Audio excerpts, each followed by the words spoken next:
Salut, c'est Arnaud, bienvenue dans cette nouvelle vidéo. Aujourd'hui, nous allons aborder la nouvelle réforme qui a eu lieu, ou en tout cas qui a porté sur les sociétés d'exercice libéral. En effet, l'ordonnance du 8 février 2023, qui va prendre application le 1er septembre 2024, vise à réformer le régime juridique applicable aux SEL. On va donc faire un petit point.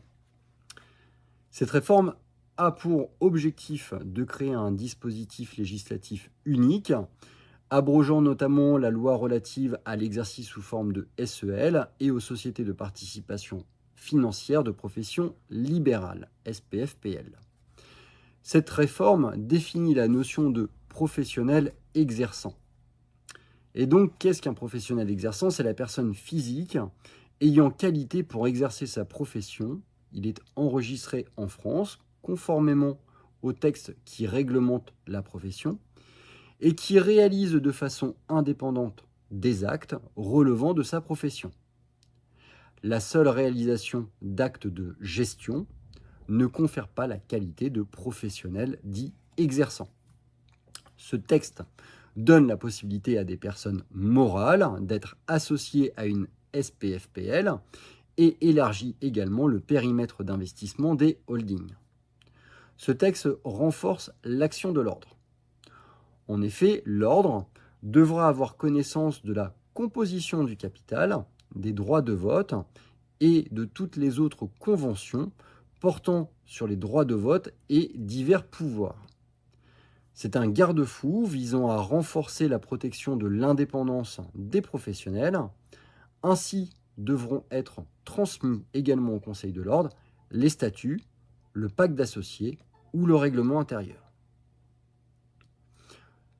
L'ordonnance du 8 février 2023 supprime l'obligation pour un titulaire de la SEL de détenir personnellement un titre de cette société fille. Ainsi, la SPFPL pourra détenir 100% des titres d'une SEL. Ce dispositif va sûrement permettre de simplifier le fonctionnement des SEL et des SPFPL sur la répartition des parts entre associés et de la ventilation des dividendes à distribuer. Par ailleurs, une SEL pourra prendre des participations dans le capital d'autres SPFPL, ce qui permettra de nouvelles perspectives de réinvestissement de sa trésorerie excédentaire. Il est possible pour les SPFPL de détenir des titres de sociétés immobilières en lien avec l'activité professionnelle. Une SPFPL peut aussi détenir des titres de SCI, sachant qu'il faut obligatoirement 2 associés dans la SCI. La SPFPL peut entrer au capital de cette SCI pour une part, et le titulaire détenant quant à lui le reste des parts.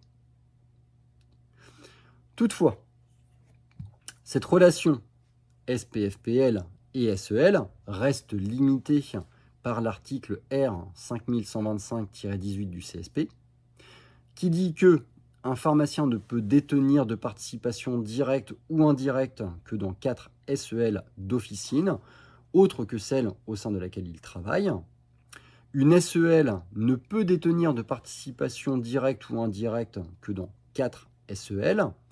Une SPFPL ne peut détenir de participation que dans 3 SEL d'officine. Enfin, une SEL ne peut détenir directement des participations que dans 4 SPFPL au maximum, dès lors que chacune ne détient qu'une seule participation dans une SEL.